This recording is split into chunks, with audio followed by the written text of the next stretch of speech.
Hey everybody, what's up? It's Joel, aka The Daily Guru, and it's time for another edition of Something Old, Something New.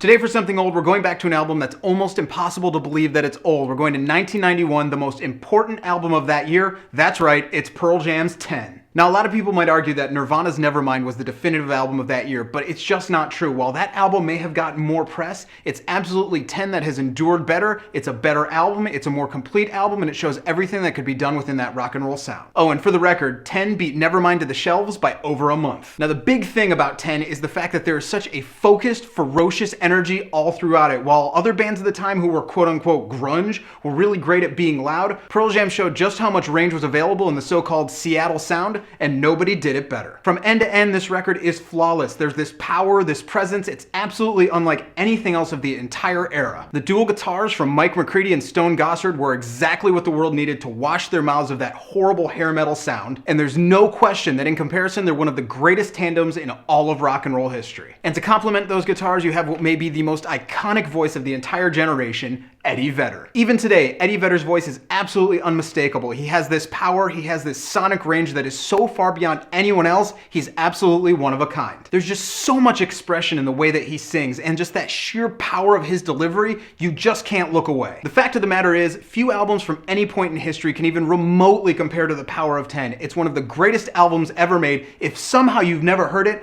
get off your ass right now and get a copy. Alright guys, today for something new, we're going to talk about a record that just came out a few weeks ago. The name of the artist is Blue Daisy. The album is called The Sunday Gift. In reality, this is a DJ record that doesn't feel like a DJ record. It's not pretentious, it's not scattered, it's very focused, it's very beautiful, it's very, very cool. But make no mistake, overall this is a very dark record, but in a good way. There's these soft textures that go throughout that keep drawing you in further and further, and the way that he's able to deploy that mood in so many different ways shows the amazing talent that he has. The sonic arrangements on this really run the gamut. There's these slow, soft pieces, then there's much harder hitting pieces. It doesn't ever get too fast, but even when it gets faster than the normal pace, it manages to stay together. There's this amazing tension that runs throughout the entire record. It keeps building and building and building. It has this great apex, and then he does you a favor. He even gives you the come down, kind of that burnout, and that is what separates this from most other records of this type. You can hear elements of jazz, you can hear elements of classical, you can even hear a very Middle Eastern feel throughout this album, and it's that kind of diversity in tone and style that makes it so exciting. And yet, one of the coolest aspects of this entire record are the vocals that are scattered throughout. Whether they're forward in the mix or they're buried in the back, they've got this very ethereal feel, and sometimes they even sound kind of tortured, but it's very, very cool. It adds to the mood. There's nothing else in recent music history that sounds anything like this. Whether it's a really deep, dark ambient sound, whether he's going almost drone or house,